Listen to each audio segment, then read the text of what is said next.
షుగర్తో బాధపడుతున్నారా? షుగర్ వచ్చిందంటే చాలామంది లైఫ్ ఎండ్ అయిపోయింది అనుకుంటారు. మీకు విషయం తెలుసా?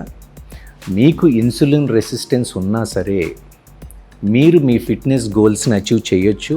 అట్ ద సేమ్ టైం హెల్దీగా, ఫిట్గా, స్ట్రాంగ్గా ఉండొచ్చు. కానీ మీరు ఆ న్యూట్రిషన్ని మిమిక్ ఎలా చేయాలి అనే ఒక ప్రాపర్ గైడెన్స్ కనుక మీకు తెలిస్తే 100% హెల్దీగా మీ ఫ్యామిలీతో హ్యాపీగా ఉండొచ్చు. నా పేరు Venkat, professional fitness trainer and certified న్యూట్రిషనిస్ట్ని. ఫ్రమ్ ద పాస్ట్ 20 years నుంచి ఎంతోమందికి నేను సర్వీస్ చేశాను. ఎన్నో వేల మందిని హ్యాపీగా, హెల్దీగా ఉంచాను. మీ ఫిట్నెస్ గోల్ని అచీవ్ చేయడానికి ఒక కస్టమైజ్డ్ న్యూట్రిషన్ ప్లాన్ క్రియేట్ చేస్తా. అది కూడా నేను మీతో డైరెక్ట్గా మాట్లాడిన తర్వాత నీట్గా from the morning to night వరకు ఓవరాల్గా ఎన్ని క్యాలరీస్ తీసుకోవాలి, దానిలో ప్రోటీన్స్ అండ్ మైక్రోస్ డిఫైన్ చేసి కస్టమైజ్డ్ న్యూట్రిషన్ ప్లాన్ క్రియేట్ చేయడంతో పాటు డైలీ ఎలా చేస్తున్నారు వీక్లీ మానిటర్ చేసుకుంటూ మంత్లీ డైట్ ప్లాన్ చేంజ్ చేసి మీ గోల్ని అచీవ్ చేసే రెస్పాన్సిబిలిటీ నేను తీసుకుంటా. మరి మీరు రెడీగా ఉన్నారా? మీరు కూడా కస్టమైజ్డ్ న్యూట్రిషన్ ప్లాన్ తీసుకుందాం అనుకుంటే you can contact to my number.